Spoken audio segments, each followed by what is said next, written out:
Saludamos al arquitecto Fernando Carrión, profesor de la Flaxo, experto en urbanismo y seguridad. Quisiéramos realizar una evaluación de lo que ha sucedido en este año de gobierno, pero que no es el primero, de Daniel Noboa, pues en temas de seguridad sobre todo, se inició el 9 de enero del 2024. Una irrupción armada en TC Televisión marcó lo que sigue siendo un antes y un después en la política ecuatoriana. Este episodio transmitido en vivo convirtió la seguridad en un eje absoluto del gobierno que sigue hasta el día de hoy, siendo el corazón del proyecto de Novoa. Quisiéramos evaluar todo este periodo en conjunto con este año de su segundo periodo y preguntarle, en su opinión, hasta dónde aguanta esta situación. Bueno, muchísimas gracias por la invitación en primer lugar y un saludo cordial a ustedes y a la amplia audiencia que tienen. Bueno, es poco este año del 2026, pero creo que hay algunas cosas interesantes. Me parece que se siguió exactamente la misma política que se empezó desde principios del año 2024.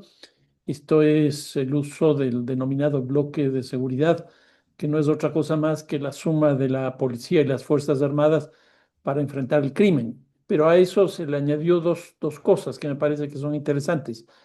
La una es esto que se ha hecho en dos ocasiones, que es los toques de queda. Y lo otro es la incorporación con mucho más fuerza de los Estados Unidos, principalmente en capacitación, en asistencia técnica, en inteligencia y en algunos operativos. Ahora, el resultado de esto en este último año no es tan importante, tan significativo en términos positivos. Lo que se podría decir es que simplemente se rompió la tendencia de crecimiento que veníamos teniendo desde el año 2025, que era un crecimiento francamente impresionante. Y estos 4 meses iniciales lo que nos muestra es que ha habido una caída de 25 homicidios por día a 23,5. O sea, la caída es muy pequeña. Y que en términos de la tasa de homicidios se bajó de casi 51 a un poco más de 49 homicidios por 100.000 habitantes.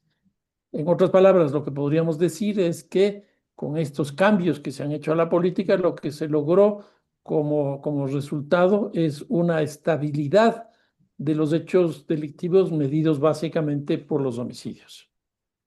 Quisiera preguntarle sobre un hecho reciente. Hay un informe que lo emitió los Estados Unidos recientemente, en esta semana, en el cual no fue incluido en la nueva estrategia estadounidense Ecuador, estrategia para combatir el narcotráfico y las redes criminales transnacionales, que sí incorporó a países como Colombia, Perú y México. ¿Es un tema incidental o un tema que tiene más fondo? No, a mí sí me llamó la atención una situación de esas, porque de lo que hemos visto, la acción de los Estados Unidos se expresa en tres niveles. Uno, la estrategia nacional de los Estados Unidos, donde ahí no aparece el Ecuador. Justamente ese informe al que usted elude es ese. El Ecuador no aparece ahí y es altamente llamativo porque el Ecuador es un país de exportación y de tránsito de los más grandes que existen en el continente. El segundo es lo que han llamado el escudo de las Américas, donde sí está el Ecuador, pero no aparecen en este caso, por ejemplo, Colombia, México y Brasil, que son tres países claves. ¿Por qué? Porque Colombia es el productor más grande de cocaína, México es la entrada a los Estados Unidos y Brasil es la entrada a Europa y a Asia. Y entonces eso es llamativo. Y en tercer lugar están los acuerdos binacionales entre Ecuador y los Estados Unidos, que bueno, los reseñé hace un momento en los 4 puntos. En otras palabras, da la impresión que en estas tres instancias, de estas tres propuestas, no hay una estrategia común para las mismas, sino que cada uno está funcionando con lógicas distintas. Partiendo de ese mensaje que tiene de hecho diversas interpretaciones, ¿Cómo se reconfigura el crimen organizado en las ciudades ecuatorianas cuando el Estado de alguna manera podría estar perdiendo apoyo estratégico internacional? No, lo que se ve principalmente a partir de los dos toques de queda, sobre todo del primero, porque este todavía es muy poco el tiempo para hacer una evaluación con mayor profundidad, salió una evaluación hecha desde desde el propio gobierno. Y ahí lo que se señaló es que había habido un proceso o un efecto globo, en términos de que algunas estructuras criminales se relocalizaron, salieron de las cuatro provincias que se hizo el toque de queda la primera vez, y por otro lado se cometieron también los delitos en otros lugares, lo cual significa que más bien lo que ocurrió es que se expandió el delito tanto por la base, que son las organizaciones, cuanto por los delitos que se produjeron. Habrá que ver qué es lo que ocurre en este segundo toque de queda, pero lo que sí queda claro, me da la impresión, es que hubo una reducción y que eso va más o menos en la misma línea de lo que pasó a principios del año 2024, cuando se declaró el conflicto armado interno el 9 de enero. Hubo una caída significativa de los delitos de homicidio en los meses de enero y febrero, pero en el mes de marzo ya se volvió a producir nuevamente los hechos criminales. Y entonces ahí la impresión que me da es que por un lado hubo una reducción porque apareció una política distinta y en segundo lugar, estas estructuras criminales decidieron por una estrategia propia no enfrentar al Estado y más bien tener una retirada estratégica. Y entonces me parece que esas fueron las explicaciones por qué se cayó durante esos 2 meses. Con Y me ese da la impresión. viejo dicho de que guerra avisada no mata gente, nos quedamos un poco confundidos. ¿Cuál es el balance de este periodo de toques de queda que para el gobierno, de acuerdo con, no diríamos cifras, pero sí criterios que ha emitido, se habría reducido mucho el crimen en Ecuador? Daniel Noboa dio una cifra, sí, sin contrastar con índices, con indicadores de que había bajado en un 38% las muertes violentas. Sí, pero ahí no sabemos si es que se refiere a las provincias donde se hizo la declaración del toque de queda o se refiere a todo el país. Tampoco dijo las fuentes. De la información que yo tengo de los primeros 4 meses, hay una reducción muy pequeña, pero eso es una situación totalmente distinta que empieza a aparecer con estas nuevas características. Entonces, claro, lo que está pasando es que una cosa es tenerle al país, al Ecuador, en su conjunto y ver cómo sube o baja la tasa de homicidios. Otra es ver dónde se actúa focalizado, como pueden ser las cuatro provincias primero y las 9 segundas después. Entonces, ahí hay que ver, yo estoy trabajando con los datos nacionales y los datos nacionales lo que nos dicen es esto que les acabo de decir. La tasa de homicidios bajó muy poco y el número de homicidios producidos por día también bajó, pero muy poco. Y yo creo que eso es interesante en el sentido de que se rompe la tendencia porque ya no hay una tendencia creciente, pero tampoco es que ha bajado tanto como se ha señalado. ¿Cómo considera usted se encuentra el estado de situación de puertos, aeropuertos, corredores logísticos de Ecuador? Hubo una noticia incidental el día de ayer. Un ciudadano extranjero fue capturado con 12 iguanas de Galápagos en uno de los aeropuertos. Si pasan 12 iguanas, ¿qué más puede pasar? Puede pasar todo. Nosotros suponemos, por ejemplo, que el caso de Quito no está en esa condición, pero periódicamente hay información que sale de que fue capturada tal persona o fue capturada tal maleta donde iban productos del narcotráfico. Y entonces Quito también está en una cosa de este tipo. En otras palabras, creo yo que los puertos y aeropuertos de carácter internacional este rato están muy en esa perspectiva. Y creo que obviamente los puestos de Guayaquil son los puestos que mayor están exportando fuera del país. En términos de inteligencia, inteligencia policial, militar, en términos de tecnología. ¿Cuánto avance ve usted desde los hechos que se dieron a inicios del 2024 que han marcado el rumbo no solamente de la seguridad de la política ecuatoriana?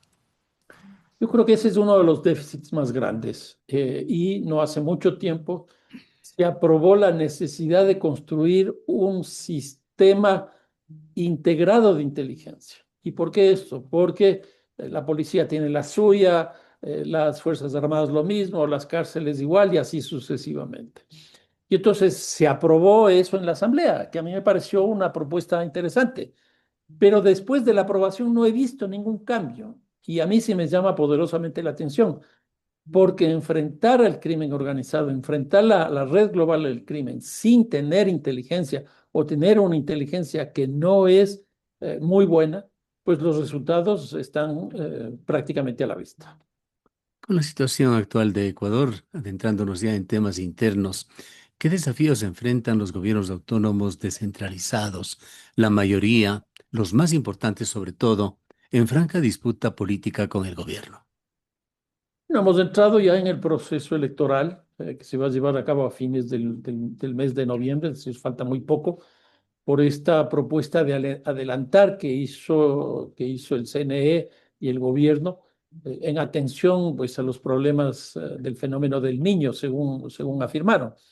Y entonces eso ha conducido a que ya se muevan mucho las distintas candidaturas en los distintos lugares.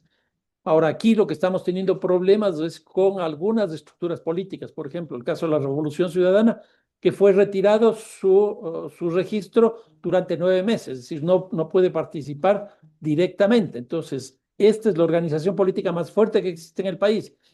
¿Qué va a pasar? ¿Cómo va a participar en estas elecciones? Aquí tiene dos posibilidades. Una es llegar a un acuerdo con una organización nacional u otra es llegar a un acuerdo en cada uno de los lugares con organizaciones provinciales o cantonales. La impresión que me da es que más o menos se van a ir por esta segunda opción, pero todavía no está nada definido. Y la situación no es fácil, porque además hay una fuerte ofensiva contra los alcaldes de las ciudades más grandes. Para empezar, el más complicado es el caso de Guayaquil, con Aquiles Álvarez, que se encuentra preso.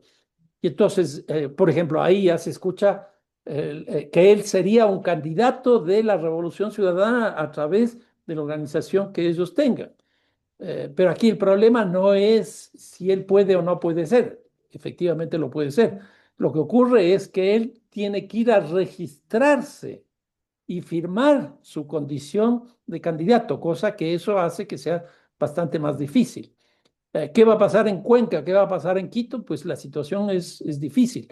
Y Manabí, que hoy día se ha posicionado también con mucha fuerza, porque allá ha ido la anterior presidenta de la Revolución Ciudadana y candidata a la presidencia de la República, y que ella estaría aspirando a la prefectura y está haciendo algunos acuerdos respecto de los cantones y alcaldes que ahí habría.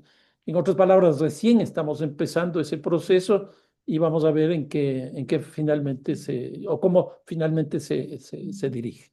Usted se refirió a esa acción disuasiva del crimen organizado que evita, claro, con anuncios públicos las zonas en las cuales se dio el toque de queda.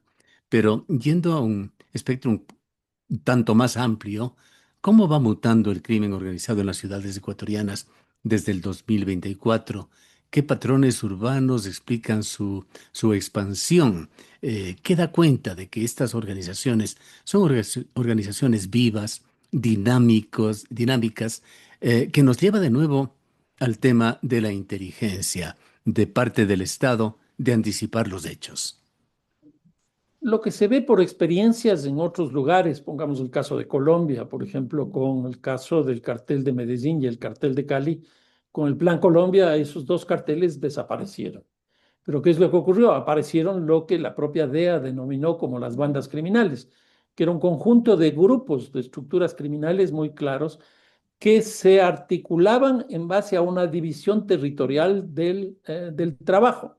Entonces, si antiguamente el cartel de Medellín cultivaba, producía coca y cocaína y después transitaba hacia los Estados Unidos y vendía en los Estados Unidos, pues eso ya no se hizo a partir de un solo grupo, sino que cada uno de estos grupos pequeños empezó a generar la actividad correspondiente. Y es muy interesante esto porque Pablo Escobar, por ejemplo, fue uno de los hombres más ricos del mundo, según la revista Forbes, más o menos entre 25 y 30 mil millones de dólares. Y se supone que lo que el cartel de Medellín manejaba era más o menos el 80%. ¿Qué es lo que ocurre hoy día? Hace poco tiempo, un par de meses atrás, dieron de baja al jefe del cartel de Jalisco Nueva Generación. Y según la información que tengo, llegó a tener 1.000 millones de dólares. Es decir, de 25 y 30 mil a 1.000. ¿Y por qué? Porque hoy día los grupos son mucho más pequeños, mucho más pequeños. Y entonces ese cartel Jalisco Nueva Generación tiene un par de funciones. Pero ¿qué es lo que ocurre? México tiene 150 grupos criminales. Y entonces ahí ya estamos hablando de una cantidad mucho mayor. ¿Qué es lo que ocurre en el Ecuador? Han habido algunos de estos cabecillas que han sido dados de baja, principalmente de los grupos más significativos, y lo que ha ocurrido, la impresión que yo tengo, es que ha habido una fragmentación también. Y eso ha conducido a que aparezcan nuevos tipos de delito, por ejemplo, las extorsiones. Las extorsiones tienen una vigencia en el país, por lo menos con la fuerza que tiene hoy este rato, de 4 años, no más allá de eso.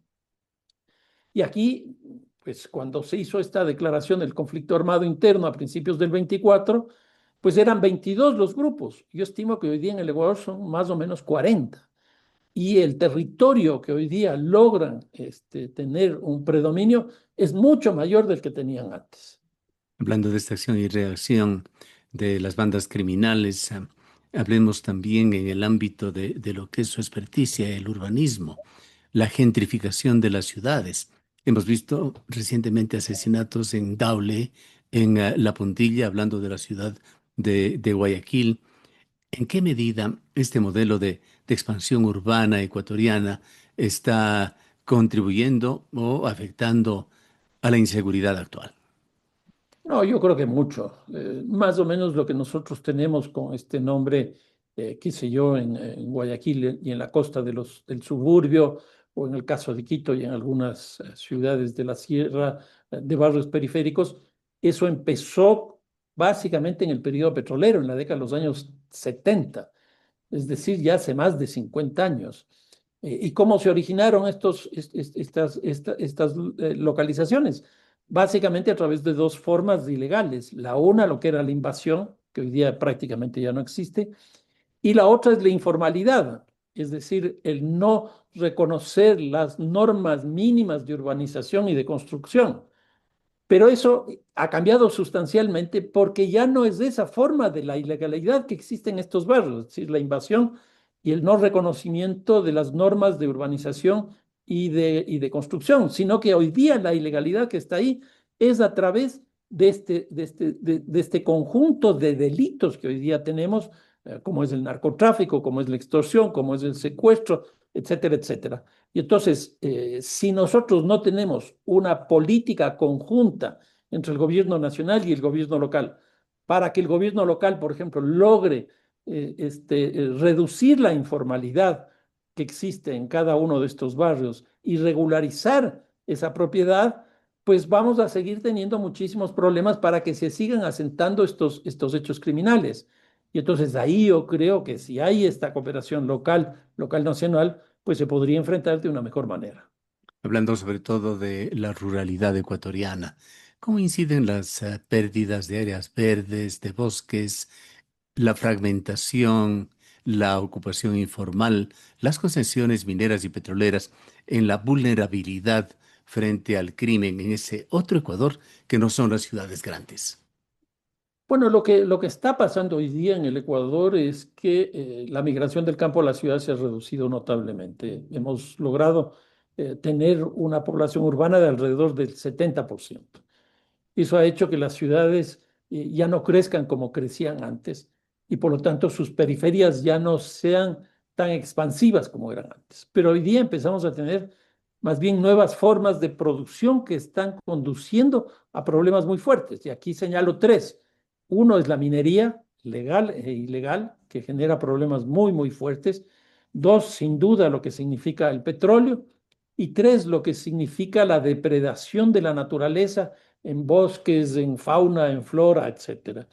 Y entonces eso sí está produciendo pues grandes problemas en las zonas rurales. Ahora, una característica del Ecuador. El Ecuador es de los países, es el país de Sudamérica más denso que existe. Esto significa que nuestra ruralidad es muy pequeña, por lo menos comparando con los otros países. Y la hipótesis que yo tengo del por qué el Ecuador no cultiva coca es justamente esa razón. Por ser el país más denso de Sudamérica, eso ha hecho que prácticamente nosotros no tengamos territorios donde no haya cómo tener un control de los mismos. Por eso casi todos los territorios en el Ecuador tienen absoluto control. Acaban de descubrirse 5 hectáreas, que es una miseria, por parte de las Fuerzas Armadas, de producción de cultivo de hoja de coca, y bueno, ya desapareció justamente por esta situación que estoy diciendo. Mirando al futuro inmediato, me refiero a después de este 24 de mayo, gobernar bajo estados de excepción continuos debería seguir en el libreto 2026-2027 del gobierno de Noboa. Yo creo que justamente aprovechando esto que se cumple el 24 de mayo, un año adicional, lo que debería hacer el presidente es una buena evaluación de lo que se ha venido haciendo para encontrar cosas que se están haciendo bien, para seguir en esa línea, y en otros casos ver qué no se está haciendo o qué se está haciendo mal para corregir eso. Yo creo que eso sería muy interesante y ahí sería muy bueno tener representantes, por ejemplo, de los gobiernos locales, de las universidades, de las cámaras de la producción, etcétera, y ahí el gobierno pues reciba esa información, reciba esas opiniones para redefinir lo que se está haciendo y definir, creo yo, en este caso, un plan, porque en el Ecuador no existe un plan de seguridad. La expansión del discurso de seguridad, y aquí pensamos en el ministro Reinberg, refleja una auténtica crisis del Estado o tiene connotaciones de carácter político y comunicacionales. No, yo creo que él es un excelente comunicador y está en esa línea. Por eso es lo que todos los días aparece en redes sociales, en los medios de comunicación. Pero el problema que tiene es que no hay ninguna capacidad crítica. Y entonces eso le elimina las posibilidades de ser objetivo, ¿no? ¿Y hasta qué punto usted cree que la seguridad puede y debe seguir siendo el eje transversal del gobierno antes que se, no diríamos genere, de que crezca, porque esto ya existe, una fatiga social y política? No, yo creo que eso es fundamental porque nosotros tenemos que partir del hecho de que la violencia que tiene el Ecuador es una violencia estructural. Y si no se le enfrenta estructuralmente, pues vamos a seguir en lo que estamos. Por eso es lo que decía hace un momento, si nosotros no tenemos una cooperación entre lo local y lo nacional, el uno que se encargue, por decir algo, en esto de las invasiones, de la informalidad, el otro en las ilegalidades, o qué sé yo, el uno que haga prevención situacional y el otro que haga pues la represión, que es lo que viene haciendo. Lo mismo con las universidades, lo mismo con las cámaras de la producción, con el sistema de transporte, etcétera. Si no logramos que haya una mayor inserción de otros sectores en esto, pues vamos a seguir exactamente en lo mismo y este enfoque que requiere ser estructural, pues va a terminar siendo unilateral, como de hecho está ocurriendo este rato. ¿Qué riesgos institucionales piensa usted implica que la seguridad sea usada como una justificación para recentralizar competencias en las principales ciudades del país? Pero yo creo que va más allá también. Si ustedes se ponen a ver las leyes urgentes, económicas urgentes que mandaba el presidente, prácticamente la mayoría de las mismas están vinculadas al tema de seguridad. En otras palabras, el tema de seguridad se convierte en un elemento aglutinador, en un elemento que permita generar consensos. Pero ¿qué es lo que está ocurriendo? Se subió el IVA del 12 al 3, al 15. Se han aprobado un conjunto de leyes. Se han eliminado los subsidios al diésel, etcétera, etcétera.